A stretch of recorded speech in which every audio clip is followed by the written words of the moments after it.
ओम शांति। आज 10 तारीख मंगलवार का दिन है। तो आज सारा दिन मैं फरिश्ता हूँ इस स्वमान का अभ्यास करेंगे।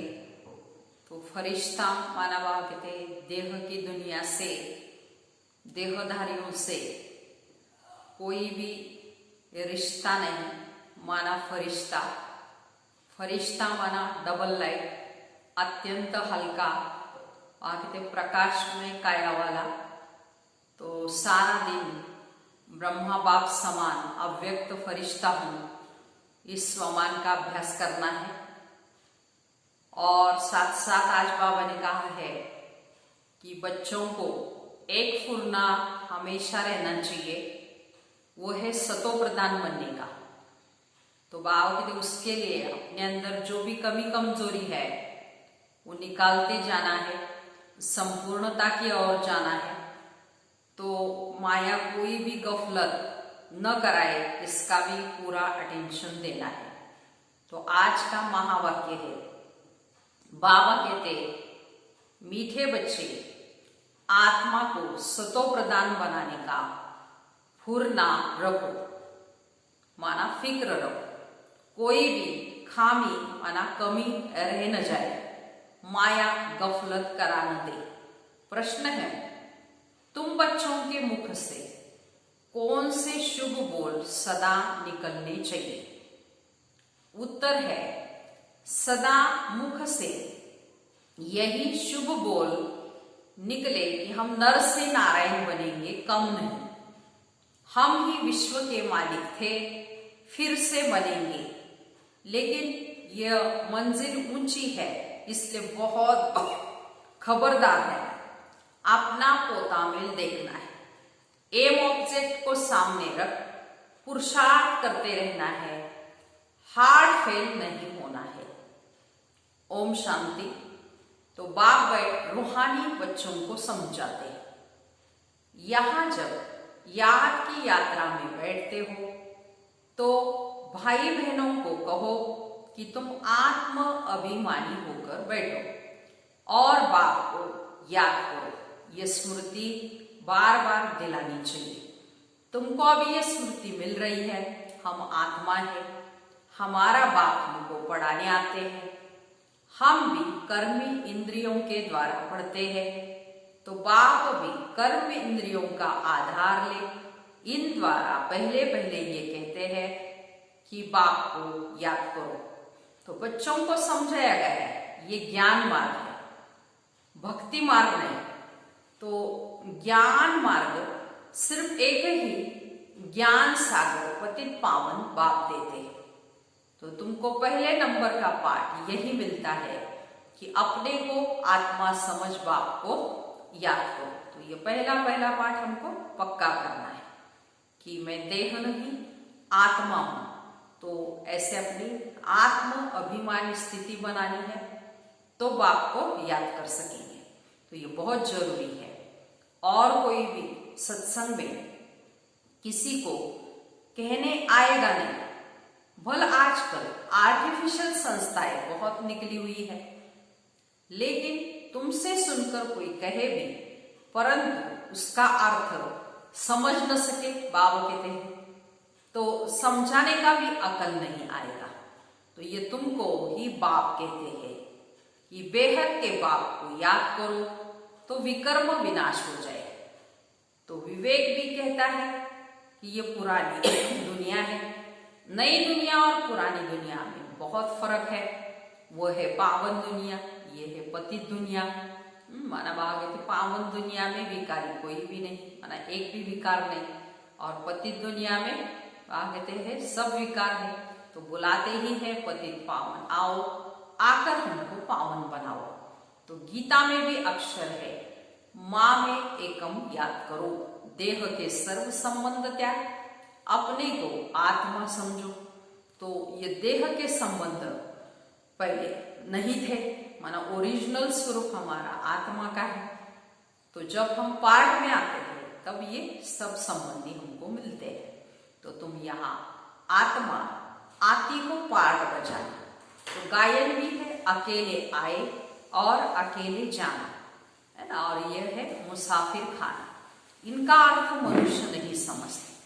तो अब तुम प्रैक्टिकल में जानते हो कि हम अभी पावन बन रहे हैं। तो याद की यात्रा से ही व याद के बल से ही पावन बनेंगे। यह है ही राजयोग बल, वह है हठयोग, जिससे मनुष्य थोड़े समय के लिए तंदुरुस्त रहते हैं। तो सतयुग में तुम कितना तंदुरुस्त रहते हो, हठयोग की दरकार ही नहीं। ये सब यहाँ इस छीछी दुनिया में करते हैं। यह ही पुरानी दुनिया, तमो प्रधान दुनिया। सतयुग है नई दुनिया जो पास्ट हो गई है। उसमें लक्ष्मी नारायण का राज्य था। तो ये भी किसी को पता नहीं, वह हर एक चीज नहीं होती। गीत भी है ना, जाग सजनिया जाग, नवयुग आया कि आया। तो नवयुग है सतयुग और पुराना युग है कलयुग। अभी इसको कोई भी सतयुग नहीं कहेंगे। तो अभी कलयुग है। तो तुम अभी सतयुग के लिए पढ़ते हो। ऐसा पढ़ाने वाला तो कोई भी नहीं होगा जो कहे कि इस पढ़ाई से तुमको नई दुनिया में राज्य पद मिलेगा। तो बाप के सिवाय और कोई भी बोल न सके। तो तुम बच्चों को हर बात की स्मृति दिलाई जाती है, लेकिन गफलत नहीं करनी चाहिए। कहते ऐसे इतना वैल्यूबल टाइम ऐसे ही गफलत में वेस्ट या व्यर्थ नहीं करना है। तो बाबा सबको समझाते रहते हैं, कहा भी बैठो, धंधा आदि करो, लेकिन अपने को आत्मा समझो। धंधे धोरी में जरा मुश्किलात होती है, तो जितना हो सके टाइम निकाल याद में बैठो, तब ही आत्मा पवित्र होगी, पावन होगी। और कोई उपाय ही नहीं है। तो तुम राजयोग सीख रहे हो नई दुनिया के लिए, तो वहां आयरन एजड आत्मा जा न सके। तो आत्मा बाबू कहते हैं पावन बनेगी, तब ही वापस जा सकेगी। आत्मा ने बाबू कहते हैं माया ने आत्मा के पंख तोड़ डाले। आत्मा उड़ती है ना, एक शरीर छोड़ दूसरा लेती है। आत्मा सबसे तीखा रॉकेट है। तो तुम बच्चों को ये नई नई बातें सुनकर वंडर लगता है। आत्मा कितना छोटा रॉकेट है, तो उसपे 84 जन्मों का पाठ नुंदा हुआ है। ऐसी बातें दिल में याद रखने से तुमको उमंग आएगा। तो स्कूल में विद्यार्थी की बुद्धि में विद्या याद रहती है ना, तो तुम्हारी बुद्धि में अब क्या है? बुद्धि कोई शरीर में नहीं, आत्मा में ही मन और बुद्धि ये शक्ति है। आत्मा ही पढ़ती है, नौकरी आदि सब कुछ शरीर के द्वारा आत्मा ही करती है। तो शिव बाबा भी आत्मा है, लेकिन उनको कहते हैं परम। तो आत्मा माना उनकी वो ज्ञान का सागर है, वो छोटी सी बिंदी है, ये किसी को भी पता नहीं। तो जो उस बाप में संस्कार है वही तुम बच्चों में भरे जाते। अब तुम योग बल से पावन बन रहे हो, उसके लिए पुरुषार्थ करना पड़े। पढ़ाई में फुरना तो रहता है ना कि कहा फेल न हो जाए।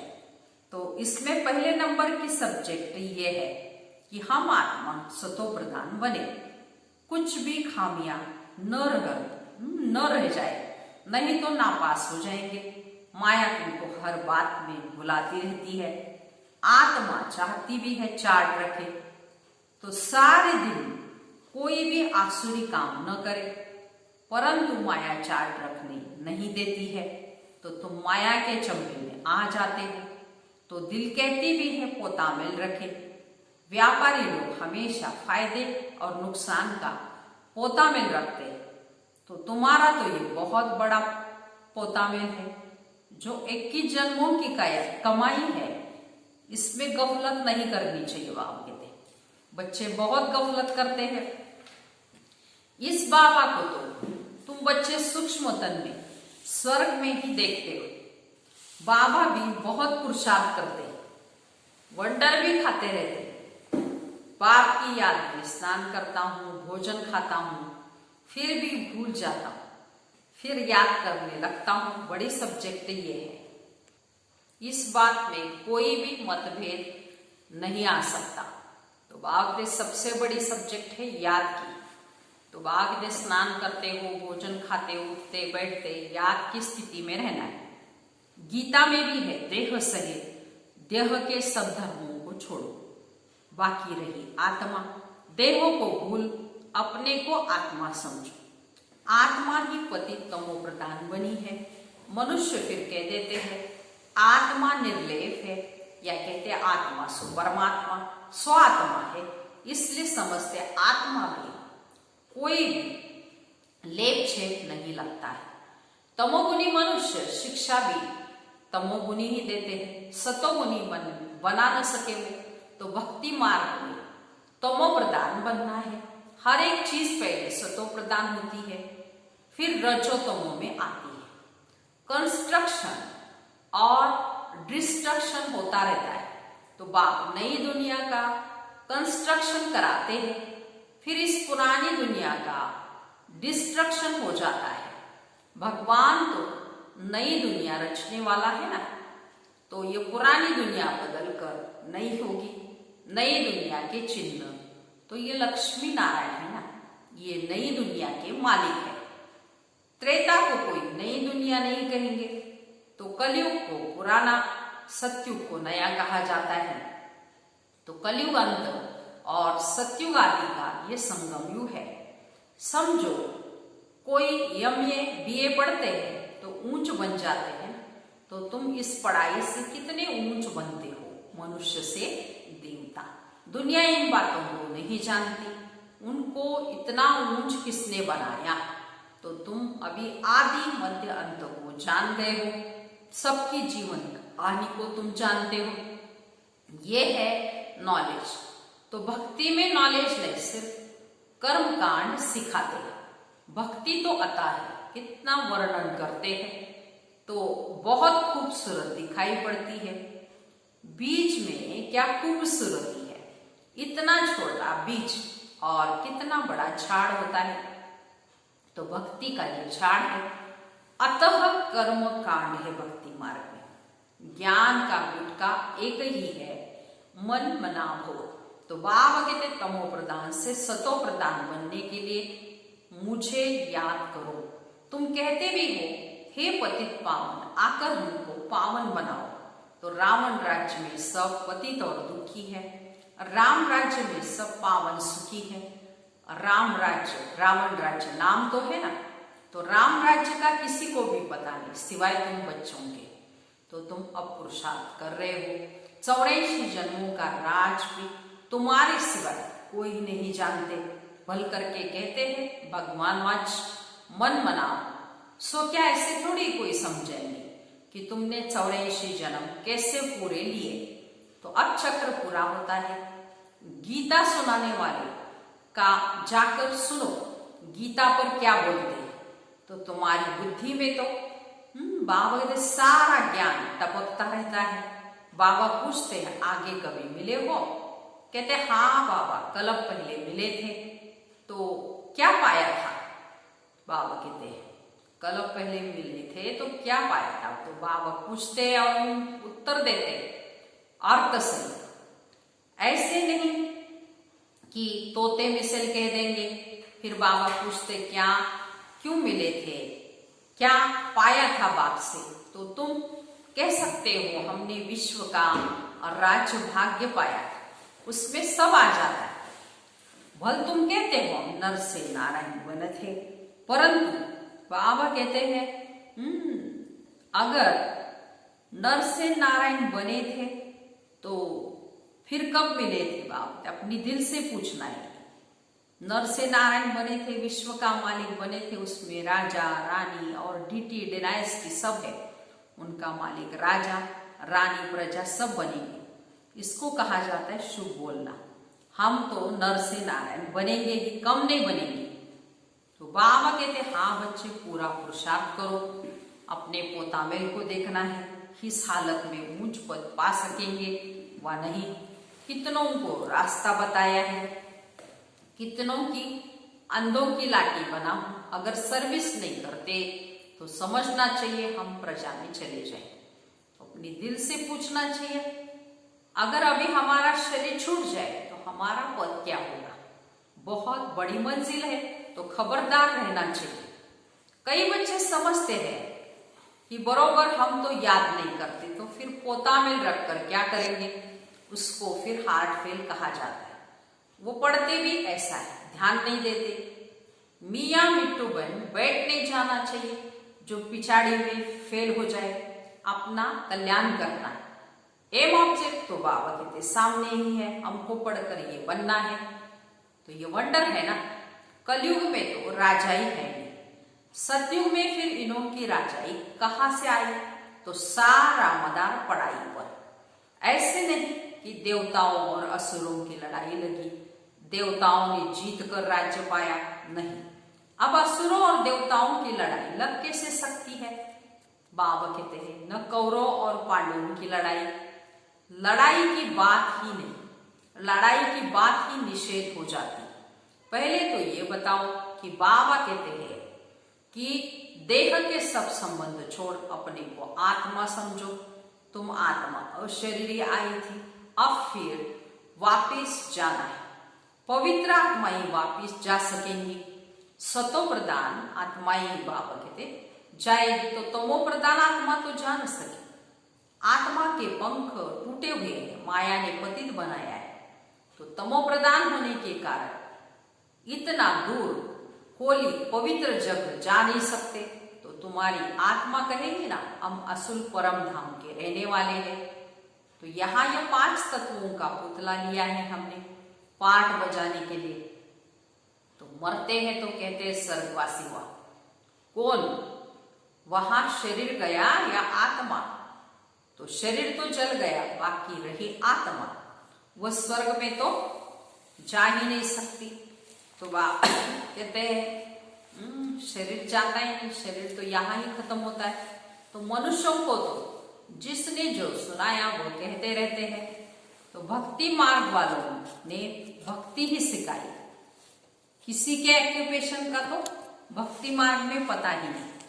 शिव की पूजा सबसे ऊंच कहते हैं, तो ऊंचते ऊंच शिव है, उनको ही याद करो, सिमरन करो। तो माला भी देते, शिव शिव कहकर माला फेरते रहो, बिगर अर्थ माला उठाए, शिव शिव कहते रहेंगे। अनेक प्रकार की शिक्षाएं लोग देते हैं। तो अनेक प्रकार की शिक्षाएं गुरु लोग भी देते हैं। यहाँ तो एक ही बात है, बाबा खुद कहते हैं मेरे को याद करने से ही तुम्हारे विकर्म विनाश होंगे। शिव शिव मुख से नहीं कहना है। बाबा का नाम बच्चा थोड़ी सिमरन करता है, ये सब गुप्त है, किसी को भी पता नहीं। तो तुम क्या कर रहे हो? जिन्होंने कल पहले समझा होगा वही समझेंगे। नए नए बच्चे आते रहते हैं, वृद्धि को पाते रहते हैं। आगे चल ड्रामा क्या दिखाएगा तो वो साक्षी होकर देखना है। पहले से बाबा साक्षात्कार नहीं कराएंगे कि ये होगा, फिर तो आर्टिफिशियल हो जाए। ये बड़ी समझने की बातें हैं, तुमको समझ मिलती है। भक्ति मार्ग में तो बेसमझ है। जानते हो ड्रामा में भक्ति की भी पूरी नोंद है। तो अब तुम बच्चे समझते हो कि इस पुरानी दुनिया में बाबा कहते हैं अभी कई दिन ही है, हम इस पुरानी दुनिया में रहने वाले नहीं हैं। स्टूडेंट को यह पढ़ाई बुद्धि में रहती है, तुमको भी मुख्य पॉइंट्स ऐसे बुद्धि में धारण करनी है। तो नंबर 1 बात अलग पक्का करो, तब आगे चलो। अलग माना बाबा, नहीं तो फालतू पूछते रहेंगे। बच्चियां लिखती है कि फलाने ने लिख कर दिया है कि गीता का भगवान शिव है, ये तो बिल्कुल ठीक है, भला ऐसे कहते हैं, परंतु बुद्धि में कोई भी बैठता नहीं है बाप। अगर समझ जाए कि बाप आया है तो ऐसे बाप से हम जाकर मिले, वर्षा ले ले, ऐसे कहेंगे ना। एक को भी निश्चय नहीं बैठता है, फट से एक की भी चिट्ठी नहीं आती है। बल करके लिखते भी है कि नॉलेज बड़ी अच्छी है, परंतु इतनी हिम्मत नहीं जो समझे वाह ऐसा बाबा जिससे हम इतना समय दूर रहे हैं, भक्ति मार्ग में धक्के खाए उसके लिए। अब वो बाप विश्व का मालिक बनाने आए हैं। ऐसे बाबा कहते हैं ऐसे तो भाग के आए, दौड़ के आए, आगे चल निकलेंगे। अगर बाप को पहचाना है तो ऊंचते ऊंच भगवान है, तो उनका बनो ना। बाबा कहते हैं समझानी ऐसी देनी चाहिए जो कपाट ही खुल जाए, बुद्धि रूपी कपाट ऐसे खुलना चाहिए। बाबा ऐसे समझाना चाहिए। अच्छा, मीठे मीठे सिकिलते बच्चों प्रति माता पिता बाप दादा का याद प्यार और गुड मॉर्निंग। रूहानी बाप की रूहानी बच्चों को नमस्ते। हम रूहानी बच्चों की रूहानी माता पिता बाप दादा को याद प्यार, गुड मॉर्निंग और नमस्ते। अब इस सारी मुरली का धारणा के लिए मुख्य सार सुनेंगे। पहली पॉइंट, धंधा आदि करते आत्मा को पावन बनाने के लिए समय निकाल याद की मेहनत करनी है, कोई भी आसुरी काम नहीं करना है। दूसरी पॉइंट, अपना और दूसरों का कल्याण करना है, पढ़ाई पढ़ना और पढ़ाना है, मियाँ मिट्टू नहीं बनना है, याद का बल जमा करना है। आज का वरदान, साकार बाप को फॉलो कर नंबर 1 लेने वाले संपूर्ण फरिश्ता हो। विस्तार, नंबर 1 आने का सहज साधन है। जो नंबर 1 ब्रह्मा बाप है उसी 1 को देखो। अनेकों को देखने के बजाय एक को देखो और एक को ही फॉलो करो। हम सो फरिश्ता का मंत्र पक्का कर लो तो अंतर मिट जाएगा। फिर साइंस का यंत्र अपना काम शुरू करेगा और आप संपूर्ण फरिश्ता देवता बन नई दुनिया में अवतरित होंगे। तो संपूर्ण फरिश्ता बनना अर्थात साकार बाप को फॉलो करना। ऐसे सारे दिन के लिए मैं संपूर्ण फरिश्ता हूँ, इस वरदान का अभ्यास करना है और स्वमान का भी, और साकार बाप को पूरा पूरा फॉलो करना है। आज का स्लोगन है, मनन करने से जो खुशी रूपी मक्खन निकलता है वही जीवन को शक्तिशाली बनाता है। तो ऐसे मनन करते हुए, ज्ञान का मनन चिंतन करते हुए पूरा मक्खन निकालना है और उस मक्खन से आत्मा को पूरा शक्तिशाली बनाना है। अच्छा, ओम शांति।